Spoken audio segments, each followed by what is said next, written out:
По морским границам чеченского государства, по материалам документов Российской империи и других источников, эта береговая линия Каспия более 400 километров, принадлежавшая чеченцам и носившая название «Чеченские воды». Несмотря на все трагические события, чеченцам в начале XIX века удалось восстановить присутствие на побережье Каспия. Генерал-майор Кноринг в январе 1800 года сообщал о чеченских границах. Согласно рапорту генерала, территория Чечни граничила на всей черте кордона, противопоставленного их чеченским жилищам, простирающегося до 200 верст от реки Сунжи до берегов Каспийского моря. Кроме того, по утверждению Кноринга, в начале XIX века чеченцы были способны выставить армию численностью в 10 тысяч воинов. Часть Каспийского побережья в царских документах первой половины XIX века прямо именуется Чеченскими водами. В 40-е годы российские власти, контролировавшие данный район, определяли участок побережья моря, который планировалось выделить под вольный промысел. Так, в документе об устройстве рыболовных промыслов на Каспии сообщается. Государственный совет находит, что последовавшие по настоящему вопросу единогласное заключение Общего Сената Собрания, которым предоставляется вольному промыслу все пространство морских вод, которое останется свободным, за отделением части онных для береговых владельцев, надлежит оставить в своей силе, кроме лишь статьи собственно о чеченских водах. Относительно же чеченских вод утвердить состоявшееся впоследствии определение Первого департамента правительствующего Сената. В 1846 году большая часть чеченских вод была выделена в пользование линейным казакам, что отразилось на количестве прочих рыболовов, приобретавших билеты на право ловли рыбы. Другой документ сообщает о споре между казаками и Шамхалом Тарковским, оспаривавшим право первых на пользование участком чеченских вод. В частности, в документе сообщается: относительно отдачи казакам Кавказского линейного войска чеченского участка рыбных промыслов на Каспийском море в 1846 году постановлено: первое. Полкам всего войска, Кизлярскому и Гребенскому, предоставляется право свободного лова рыбы в Каспийском море на всем пространстве берега, принадлежащего им по высочайше утвержденному в 1846 году положению от так называемого Большого банка до пределов владения генерал-майора Шамхала Тарковского. В 1857 году спор между казаками и Шамхалом Тарковским был рассмотрен Кавказским комитетом. В документах читаем: сущность этого дела состоит в том, что в 1846 году по ходатайству бывшего главнокомандующего отдельным Кавказским корпусом, покойного генерал-фельдмаршала князя Воронцова, было предоставлено казакам и Гребенского линейных полков право свободного лова рыбы в Каспийском море на всем пространстве берега, принадлежащего им по высочайше утвержденному положению о Кавказском линейном казачьем войске 14 февраля 1845 года от так называемого Большого банка до владений князя Тарковского.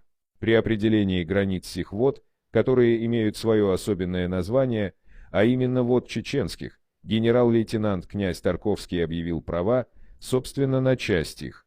Для разбора этого дела была составлена комиссия, которая и нашла необходимым оставить во владении генерал-лейтенанта князя Тарковского пространство вод в Каспийском море, которым он издавна пользуется, менее 2 верст от Поповой косы до острова Чечень, а Кавказскому линейному казачьему войску взамен этого отдать часть между Большим банком и водами Всеволожских.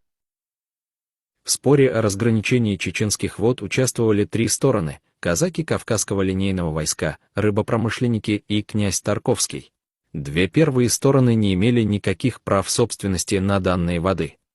Что же касается Шамхала Тарковского, то относительно его притязаний со слов бывшего кавказского наместника князя Воронцова князем Бебутовым сообщалось, что Тарковский не имеет доказательства на право владения пространством вод от Поповой косы до острова Чечень. Приведенные данные в совокупности показывают, что береговая граница чеченского государства, именовавшаяся в документах чеченскими водами, представляла собой довольно длинный участок побережья Каспия протяженностью более чем в 400 километров. При этом остров Чечень с одноименным поселением Чечена был наиболее примечательным, благодаря своему названию, географическим объектам этих вод. Кроме того, как следует из документов, еще в первой половине XIX века на месте нынешнего Аграханского полуострова обнаруживались острова, следы существовавшего прежде Чеченского архипелага. Сергей Тучков отмечал: Кавказская линия имеет против себя своими соседями и неприятелями следующие народы. Начиная от Астрахани или от Каспийского моря против левого фланга онной, обитают в Кавказских горах чеченцы, народ весьма воинственный, хищный и жестокий.